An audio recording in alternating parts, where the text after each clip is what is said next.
One of the things that I've mentioned to you now a few times in the last couple of weeks is that you have sort of two categories of people responding to this current political moment. You could subdivide even within that, but let's put it into two categories. You have the pro-democracy, pro-decency, common sense governance, anti-Trump, anti-MAGA sort of group. That's comprised of anti-Trump Republicans, independents, Democrats, okay. That group is having a discussion. And later I'll address where that discussion's going a little bit crazy, but we're having a discussion about the future of this movement, particularly who's at the top of the ticket in defeating Trump, okay? And there's sides forming within that, again, for us to address in a second. But the concerns, the doubts, all that being expressed, okay. That can happen in a reasonable way, and it is happening in some ways that are reasonable. Then you got MAGA over here, just pumped to exploit this conversation for their end goal, which is Trump winning. And we have to be mindful of distinguishing between the two. And so we've done some segments talking about the concerns that are being expressed about Biden's candidacy, where outlets might be going a little overboard with the coverage, where there's absolutely reasonable things being said, and how I think within our movement, we need to not be jumping down each other's throats and not be portraying each other as the enemy, even if we disagree on what the best outcome is or how we get to the outcome we all want, what the best path to that is, I should say. But we also have to be able to realize and push back against at the same time the craziness going on within MAGA as they pounce on this moment. And Tom Fitton is one of these MAGA people that I'm thinking of. He is the president of something called Judicial Watch. He describes himself as a fact checker and an expert. I disagree with those characterizations, but we'll move forward. And he posted something last Wednesday. So now it's Tuesday, July 9th. And this was Wednesday, July 3rd. Tom Fitton feels he needs to make the proclamation that he has reliable sources who know that Biden's going to be resigning Monday, July 8th, yesterday. Did Biden resign yesterday? No. And he wasn't going to. And whenever I originally covered one of the videos, I said I would put all my money on the belief that Biden would not resign. Now, there's a now increasingly unlikely, but there was a second where maybe Biden would have dropped off. Seemed like that was maybe possible. But never was it likely he was going to resign from the presidency. Even if he weren't on the ticket, he would stay president until the end of his term. But Tom Fitton said this. Hey, everyone. I got some news on Joe Biden. I've been hearing that he's going to resign on Monday. The information I have is pretty reliable. Sure enough, the Biden people are putting out there and leaking that he's considering not running for president, stepping aside from the campaign.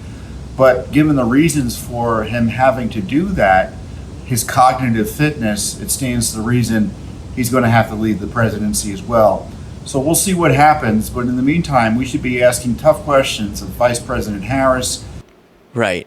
And they indeed very quickly started an all-out attempt to go after Vice President Kamala Harris.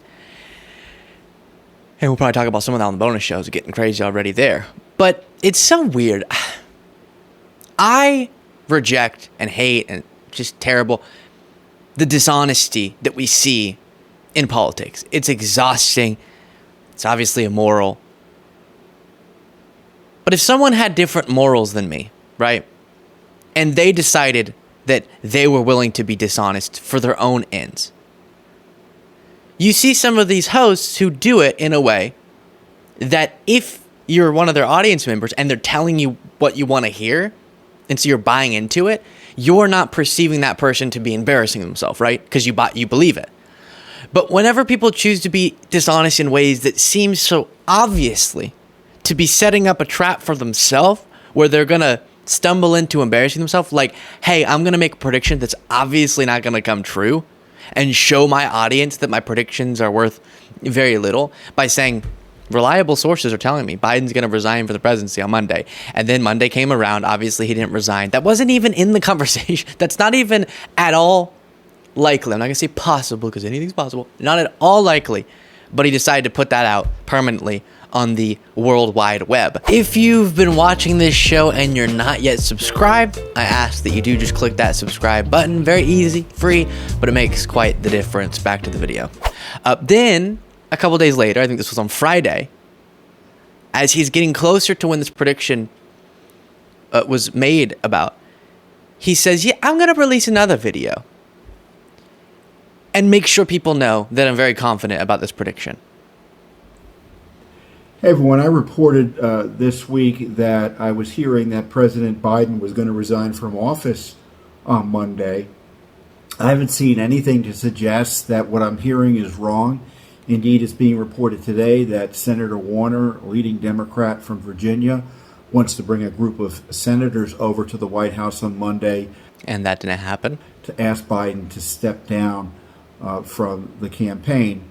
And clearly, given his competency issues, if he can't be a candidate, he can't be president. So we'll see. And on that, I will say that him feeling like his perception has been damaged by a perceived lack of fitness is not, and a lot of it has to do with believing what 4 more years would do, is very different than him thinking right now he would need to resign from the office of the presidency, right? Even if we were going with Biden deciding to drop off the ticket, just since he made that point. Now, before playing some more of Tom Fitton being ridiculous, I do want to address, again, because it's just, I'm mad, I'm upset. And there's a lot to this too, because there's a lot going on. You have people overblowing the Biden story, making it the only thing that's being covered. That's not right. You have some people saying it's completely a lunatic thing to do to even talk about concerns about the candidacy. That's not right either. Then, and this is what's really driving me crazy, you have people who are all on the same dang side. We all want to see Trump lose. We all want to see democracy prevail. We want to see governance like what we've seen from the Biden administration and Democrats over recent years and better in a future term. We want to see decency in the office of the presidency, etc. So quickly, people are calling each other the enemies for disagreeing about the debate of is Biden the best candidate. And if you're one of those people who feels that want, that ambition to do that to me just for talking about either side's argument, then I think you should do some introspection. Because we're a part of the same dang movement, people. We want the same exact thing. We might just disagree on how we get there. I'll continue to say, as long as Biden decides, since he won the primaries, he's the incumbent president, that he is the guy on the ticket, then he's the guy on the ticket. But also, if he decided he wanted to drop off the ticket based on data he's getting about the likelihood he could defeat Trump, then we would, as a movement, advocate for example, Kamala Harris defeating Donald Trump.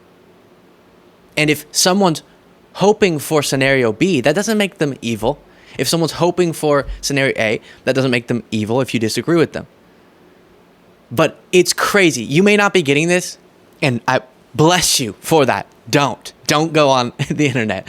But if you have to go through as much online content as I do to prep for the show, you're seeing all these people that you love turning on each other. And then, this person must be a grifter. They wanted Trump to win all along. You got MAGA dishonestly exploiting the moment, yes, but that's not who I'm talking about. I'm talking about within our home, okay, our own walls. This person has always been terrible. This has been a psyop to help Trump all along. Stop. We're on the same side. We want the same thing. We might disagree about how to get there, and that's okay. And all of us, if we get just a little bit further down the road and it's clear Biden's not going to drop off the ticket, then all of us do need to, and I'll call people to do this, we do need to get back to discussing what is the fundamental characteristic of an election like this, which is the binary choice that we have, and why Trump needs to lose, and the pro-democracy candidate needs to win, and the common sense governance one too. We'll get back to that conversation, and I think we're nearing the time when we need to do that. But the fact that people want to express concerns and doubts and ask for a change, or people saw the debate performance and didn't think that was justification for a change, either way, that does not mean that we immediately drop all respect that we had for them, all decency we showed towards them, and start calling them the enemy. That's insane. And it only helps MAGA. So, anyways, compassion, love each other, and we'll get through this moment just fine. Here is more of Tom Fitton saying Hunter Biden's really controlling the country. Oof. And who knows who he's working for still. So it's one thing for him to be in there talking about a speech, but why should we be assured that that's the limit of his involvement in Joe Biden's governance? We should just presume he knows everything and is involved in the decision-making about how this country is being run. Mm-hmm. And, the question is, who's benefiting? The Chinese, the Russians, the Ukrainians in Burisma? Who knows? Who knows? Not Tom Fitton, I can tell you that for sure. Why is everyone doing the Tucker Carlson thing now? I'm just asking questions. Who knows? Is Hunter Biden really in the Situation Room deciding matters of life and death? Who knows? Is Hunter Biden putting an earpiece into Joe Biden's ear and telling him everything to say? Who knows? You could go on. We do know. No, that's not happening.